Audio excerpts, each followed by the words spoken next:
Je viens d'avoir une super idée pour en finir avec la crise. Il faudrait sortir de l'euro. Eh ben dis donc, c'est original ça, surtout en ce moment. Tu m'expliques pourquoi?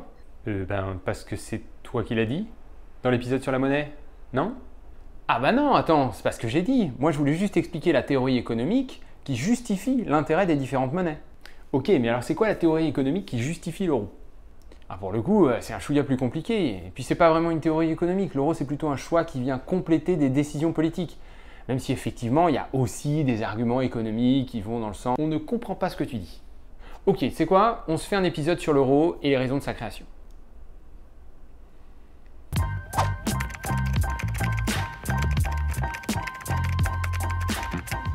Vous savez, moi je crois pas qu'il y ait de bonnes ou de mauvaises situations. Moi, si je devais résumer ma vie aujourd'hui avec vous, je dirais que c'est d'abord des rencontres. Des gens qui m'ont tendu la main peut-être à un moment où je ne pouvais pas, où j'étais seul chez moi. Et c'est assez curieux de se dire que les hasards, les rencontres forgent une destinée. Parce que quand on a le goût de la chose, quand on a le goût de la chose bien faite, le beau geste, parfois on ne trouve pas l'interlocuteur en face, je dirais, le miroir qui vous aide à avancer. Alors ça dépend. On a déjà parlé de l'intérêt d'avoir différentes monnaies dans cet épisode-là. Et donc pour résumer rapidement, ce qui est cool avec la monnaie nationale, c'est qu'elle permet de compenser les différences de compétitivité avec les pays voisins. Si on laisse les monnaies fluctuer tranquillement, théoriquement, les marchés doivent automatiquement déprécier les monnaies des pays les moins compétitifs pour les rendre plus attractifs. Encore plus cool, si l'État contrôle la banque centrale de son pays, il peut théoriquement déprécier ou apprécier sa propre monnaie. Et d'ailleurs, depuis que les monnaies fluctuent librement, donc depuis 1972, la France a utilisé ce super pouvoir à 2 reprises, en 86 et en 92. Donc une monnaie nationale, voire encore mieux une monnaie nationale contrôlée par l'État, c'est une arme économique dont les pays ne voudraient sûrement pas se priver. D'où la question... Mais bordel, pourquoi est-ce qu'on a créé l'euro? Pour commencer, je vais devoir te parler d'inflation et théorie économique. Voilà une courbe qui te montre une moyenne des taux d'inflation en France, Allemagne, Italie, Espagne et Royaume-Uni depuis les années 50. Ok, qu'est-ce que je suis supposé voir?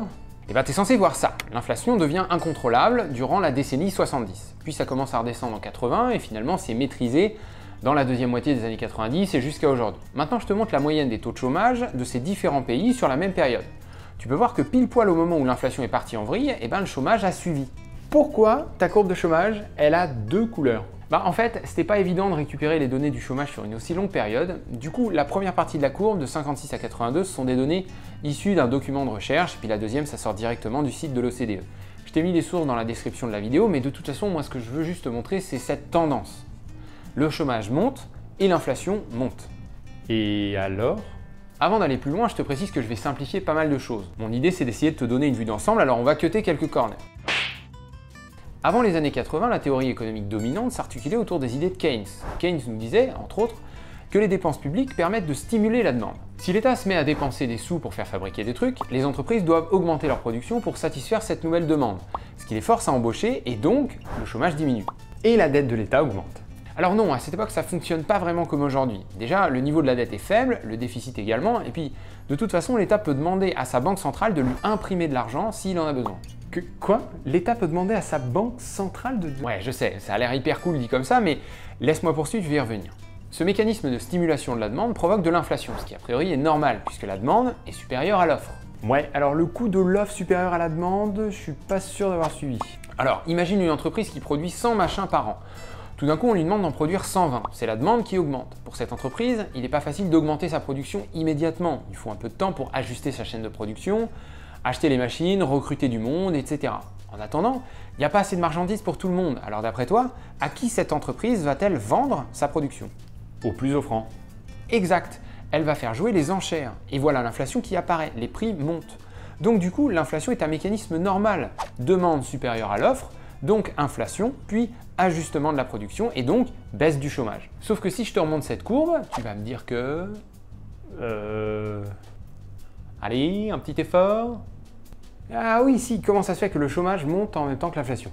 Voilà, et ben c'est pas normal, c'est la période de stagflation. L'économie stagne, voire même recule, alors que pourtant l'inflation se poursuit et part même complètement en sucette. Mais qu'est-ce que c'est que ce beans? Eh ben les mécanismes de l'inflation sont en fait beaucoup plus complexes que ce qu'on pensait avant. C'est pas juste une histoire d'offre et de demande. Il y a plein de trucs qui peuvent mener à l'inflation. Par exemple, la hausse du prix des matières premières. Comment ça? Comme tout est fabriqué à base de matières premières, c'est un peu comme un genre de chaîne. Il y a celui qui l'extrait, celui qui la transforme une première fois, une deuxième fois, une troisième fois, jusqu'à ce que ça devienne un produit fini qui atterrit dans ton chariot.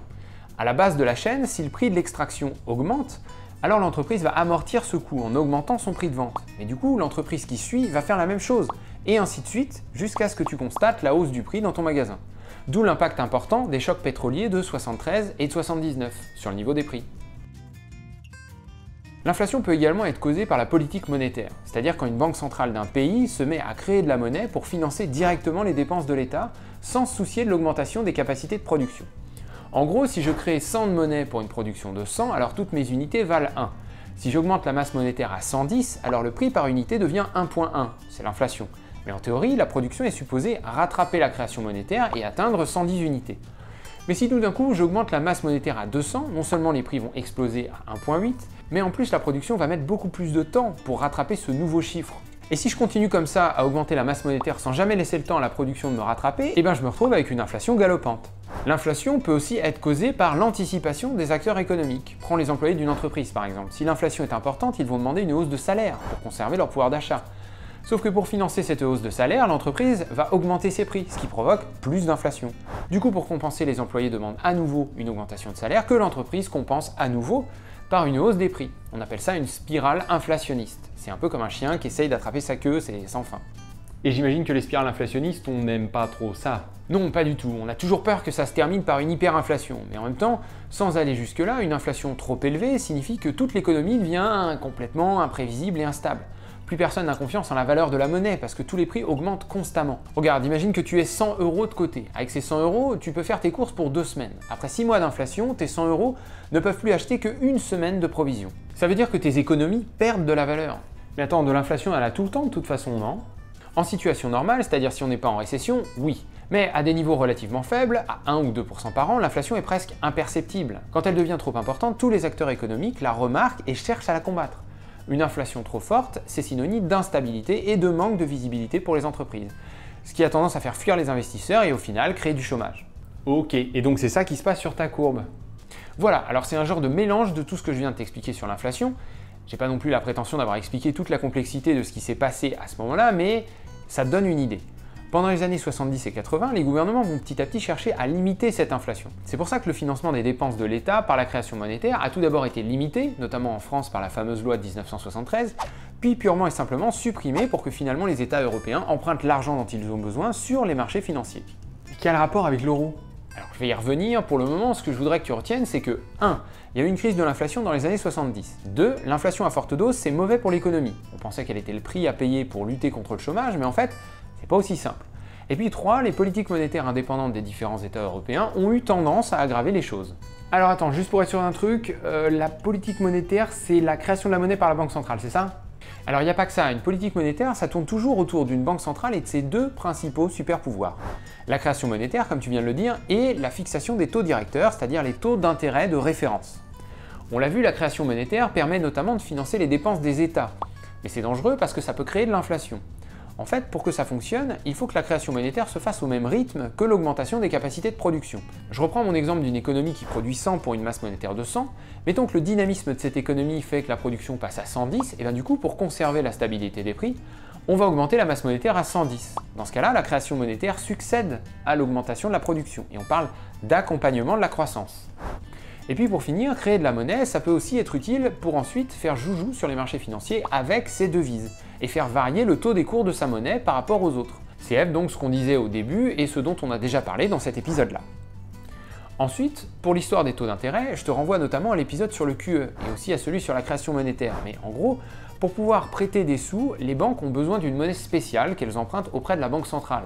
Donc si la banque centrale monte son taux d'emprunt, les banques vont répercuter le coût de cette hausse dans les prêts qu'elles accordent aux ménages et aux entreprises.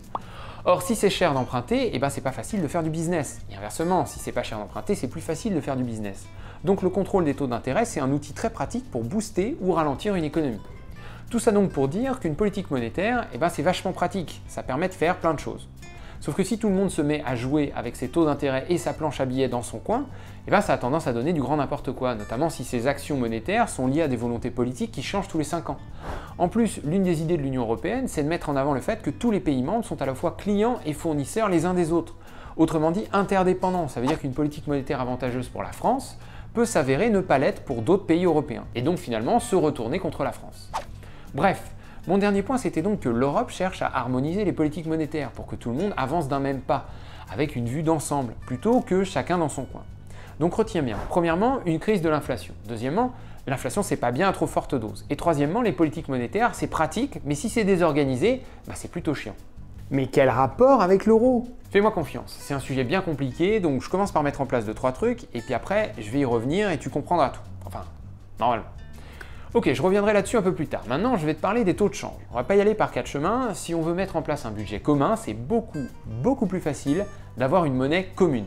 Alors, intuitivement, je crois que je vois ce que tu veux dire, mais je me représente pas bien la chose quand même. Imagine que tu sois en vacances aux États-Unis avec 3 potes, un Italien, un Allemand et un Anglais. Tout le monde dispose d'un budget de 20 balles dans sa propre monnaie pour le repas de ce soir. Au moment de la prise de décision, toutes les monnaies sont à parité les unes avec les autres. 20 francs égale 20 lire égale 20 Deutschmark égale 20 pounds égale 20 dollars. Mais au moment où vous pensez avoir trouvé un bon resto, les taux de change vont bouger. Désormais, ton pote anglais est le plus désavantagé. Il ne peut dépenser que 16 dollars. Par contre, ton pote italien, lui, il peut mettre jusqu'à 25 dollars. Du coup, il propose de prêter les sous à l'anglais. Compromis accepté, vous pouvez manger tranquillement. Sauf que pas de bol, à la fin du repas, les taux de change ont encore varié. Cette fois, c'est toi qui t'en sors le mieux, mais il y a un nouveau problème. La somme des dollars de tout le monde est inférieure au montant de l'addition. Il n'y a pas le choix, hein, resto basket. Tu vois l'idée, dès qu'on introduit l'incertitude liée au taux de change, tout devient plus compliqué. Si tu places cette instabilité dans un contexte politique qui peut parfois être tendu, étant donné qu'on parle de sous, tu auras vite fait d'avoir des étincelles. Les Européens ont créé des budgets communs assez tôt, notamment quand ils ont mis en place la politique agricole commune en 1967. Au début, ça posait pas vraiment de problème, car les taux de change étaient fixes. Avec les accords de Bretton Woods, les monnaies étaient indexées sur le dollar. Mais quand le système a implosé en 1972, les monnaies sont mises à fluctuer librement pour donner le système que l'on connaît aujourd'hui. Mais on s'est pas arrêté de faire des budgets communs pour autant. Non. Mais par contre, on a essayé de faire en sorte que les monnaies européennes ne fluctuent pas trop les unes par rapport aux autres. On a créé le serpent monétaire européen en 1972, puis le système monétaire européen, ou SME, en 1979. Les deux systèmes étaient différents dans leur fonctionnement, mais l'idée était la même, défendre les monnaies des participants sur le marché d'échange. Comment tu fais pour défendre une monnaie? Alors c'est facile, le marché des monnaies c'est un marché d'échange. On échange sa monnaie contre celle de quelqu'un d'autre. Alors je te donne 1 euro contre 1,3 $ ou encore je te donne 1 yen contre 10 won coréens. Donc par exemple, si le franc perdait de la valeur par rapport au Deutschmark, ça voulait dire qu'il y avait plus de gens qui convertissaient leur Deutschmark en francs que de gens qui faisaient l'inverse. Encore une histoire d'offre et de demande. Donc le franc était trop vendu par rapport au Deutschmark qui lui était trop acheté. Du coup, les banques centrales françaises et allemandes, c'est-à-dire la Banque de France et la Bundesbank, se mettaient à vendre des Deutschmark et à acheter des francs pour rétablir l'équilibre. Wow, ça a l'air compliqué. Et encore, imagine si on devait faire ça maintenant pour les 19 pays de la zone euro. Le problème de ce type de système, c'est que c'est pas du tout infaillible. Pour reprendre mon exemple, on voit bien que la Banque de France doit avoir une réserve en Deutschmark à vendre pour pouvoir soutenir sa monnaie. Sauf que cette réserve, elle n'est pas infinie. Et la Bundesbank, elle peut continuer d'acheter des francs autant qu'elle veut, parce que de toute façon les Deutschmark, c'est elle qui les crée, non? Alors non, quand même pas, la création monétaire a de nombreux impacts sur l'économie, donc tu peux pas faire ça. Les banques centrales doivent se limiter à ce qu'elles ont en réserve. Et puis de toute façon, il faut aussi défendre la parité avec les autres devises internationales, et notamment le dollar. Regarde, si le franc baisse par rapport au dollar, mais qu'on veut conserver la parité franc-Deutschmark, on est obligé de laisser le Deutschmark se déprécier par rapport au dollar. Pourquoi obligé? Si je garde la parité du Deutschmark face au dollar, je perds celle du Deutschmark face au franc. Or nous, ce qui nous intéresse, c'est de maintenir les valeurs des différentes devises européennes à des niveaux stables entre elles. Donc je dois laisser le Deutschmark perdre sa valeur face au dollar. Et du coup, ce sera le même principe pour toutes les autres devises du système. Or le dollar, c'est une monnaie très importante dans le commerce international. Aucun pays importateur ne voudrait voir sa monnaie s'affaiblir contre le dollar, ou en tout cas pas trop. Du coup, cette fois, il s'agit de vendre du dollar pour acheter du franc. Tu peux oublier les histoires de création monétaire. Le seul moyen pour que ça marche, c'est d'avoir suffisamment de réserves en dollars. C'est exactement ce qui s'est passé en 1992, sauf que c'était pas le franc, mais la livre sterling qui était attaquée. George Soros avait compris que la Banque d'Angleterre finirait par se retrouver à court de dollars pour soutenir sa monnaie. Et il en a largement profité. Attends, qui ça? Quoi, tu connais pas George Soros? Non, je t'emmerde, moi je connais Georges de la Jungle. D'ailleurs, trop marrant ce film au moment où il est... Ok, alors George Soros, c'est un investisseur hongro-américain qui, à la tête de son fonds d'investissement, a parié sur le fait que la Banque d'Angleterre n'arriverait pas à soutenir sa monnaie face à celle des autres pays membres du SME. Je rentre pas plus dans le détail, on se fera peut-être un épisode là-dessus, mais en gros Soros s'est mis à vendre en masse des pounds de son côté, et finalement la Banque d'Angleterre n'a juste pas réussi à suivre. Donc là on vient d'expliquer que plein de monnaies qui fluctuent, c'est compliqué pour la mise en place d'un budget commun, d'où la création du serpent monétaire européen puis du SME. Mais ces systèmes restent vulnérables face à des mouvements de marché qui dépasseraient les capacités des banques centrales, et d'ailleurs en 1992, Soros a démontré qu'une seule personne à la tête d'un fonds spéculatif pouvait mettre à genoux une banque centrale. Vache, ça fait un peu flipper. Mais du coup, n'importe quelle banque centrale dans le monde peut se faire attaquer par des spéculateurs, uniquement si elles essayent de maintenir leur monnaie à un certain niveau. Non, j'ai pas compris ça. Ok, je vais te donner une métaphore. Imagine que tu sois en pleine forêt avec plusieurs potes et la nuit tombe. Vous commencez à entendre les loups hurler. Gary, arrête, on va tous se mettre à hurler. C'est pas moi qui ai commencé. C'est un peu la panique, vous n'êtes quand même pas rassuré.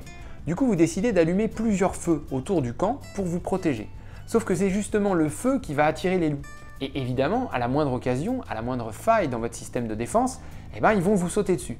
Pour l'histoire de la stabilité des monnaies, c'est la même chose. Le serpent monétaire et le SME ont été créés pour protéger les pays européens d'une fluctuation monétaire complètement imprévisible. Sauf qu'en essayant de se protéger, l'Europe a attiré les spéculateurs. Quelque part, elle a troqué une incertitude contre un problème de spéculation. Donc quoi, il aurait mieux fallu que la Banque d'Angleterre se laisse faire? Bah non, parce que c'était difficile de prévoir qu'elle allait perdre.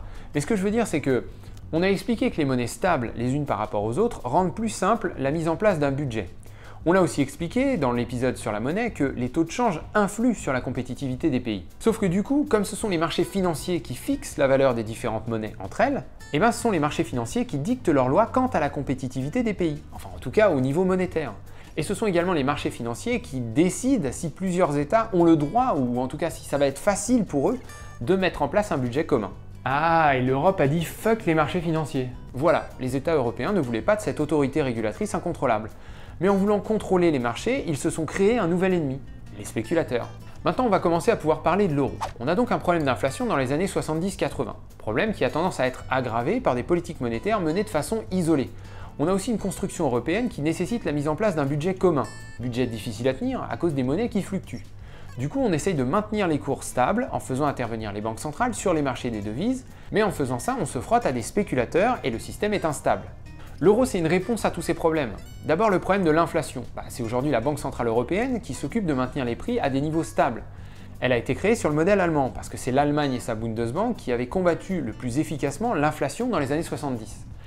Parmi les clés du succès de la Bundesbank, il y a une indépendance totale vis-à-vis de l'État, en gros le pouvoir politique ne commande absolument pas la Bundesbank, et également pas de politique monétaire visant à réduire le chômage. On se concentre uniquement sur l'inflation, et c'est marre. La BCE fonctionne exactement sur le même modèle.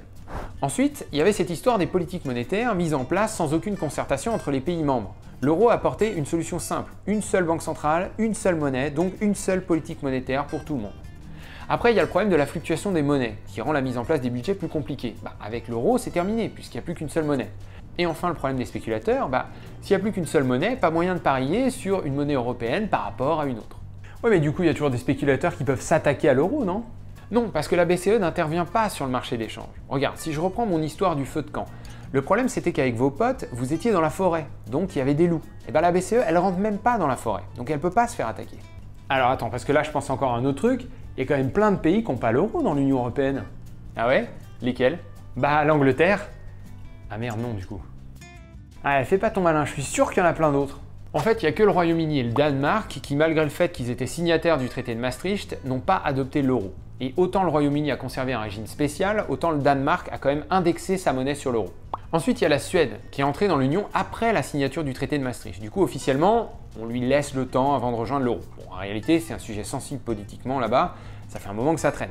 Sinon, il y a la Bulgarie, la Hongrie, la Roumanie, la République tchèque, la Croatie et la Pologne qui sont supposés rejoindre l'euro dès qu'ils rempliront les critères du traité de Maastricht. Bon, ok. Donc en fait, l'euro, pas le choix quoi. Alors non, clairement il y avait le choix. L'euro a permis de résoudre les problèmes dont on vient de parler, mais il ne s'agissait sûrement pas de l'unique solution. On aurait pu conserver différentes monnaies tout en signant des traités visant à encadrer la règle des banques centrales nationales pour éviter l'inflation. On aurait pu trouver un moyen de renforcer le système monétaire européen aussi pour encadrer la fluctuation des monnaies. Le budget commun aurait sûrement été plus difficile à établir, mais pas impossible. On aurait pu faire plein de choses différemment. L'euro, c'est avant tout un choix politique parmi d'autres, qu'on se comprenne bien. Je dis pas que l'euro c'est bien ou mal, je dis juste que économiquement, il n'y a pas une super théorie de l'euro qui montre que c'était la seule chose ou la meilleure chose à faire. Eh ben, je sais plus quoi penser. Eh ben tant mieux, je t'engage à réserver ton jugement jusqu'à la prochaine vidéo qui parlera encore de l'euro. De quoi? C'était pas complet ton truc en plus? Bah non, parce que c'est quand même un sujet assez mastoc. Alors ici, j'ai voulu expliquer la genèse de la monnaie unique, en quelque sorte. Et dans la prochaine vidéo, on parlera des avantages spécifiques de l'euro, notamment tout ce qui est lié au commerce et au financement des entreprises. Merci d'avoir suivi cette première vidéo sur l'euro. Comme vous l'aurez compris, dans le but de garder les épisodes relativement courts, j'ai décidé de couper le sujet en 2 parties. Au moment où je tourne cet épisode, je ne sais pas encore si je vais poster les 2 épisodes au même moment ou si je vais me laisser un peu plus de temps pour le montage de la 2e vidéo. Dans tous les cas, vous trouverez la suite juste ici dès qu'elle sera dispo. Je prends aussi juste une petite seconde pour souhaiter la bienvenue à tous les abonnés de Science Étonnante qui ont fait exploser l'audimat de la chaîne, c'est juste génial, merci à tous. Un grand merci également à David pour m'avoir invité à participer sur son épisode sur le Bitcoin.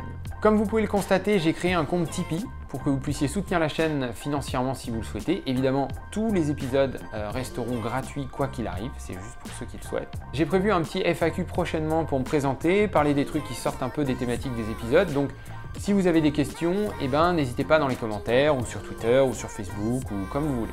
Comme d'habitude, vous pouvez vous abonner à la chaîne pour ne rater aucun des prochains épisodes. N'oubliez pas de liker et de partager si ça vous a plu. Et quant à moi, je vous dis à bientôt pour un prochain épisode.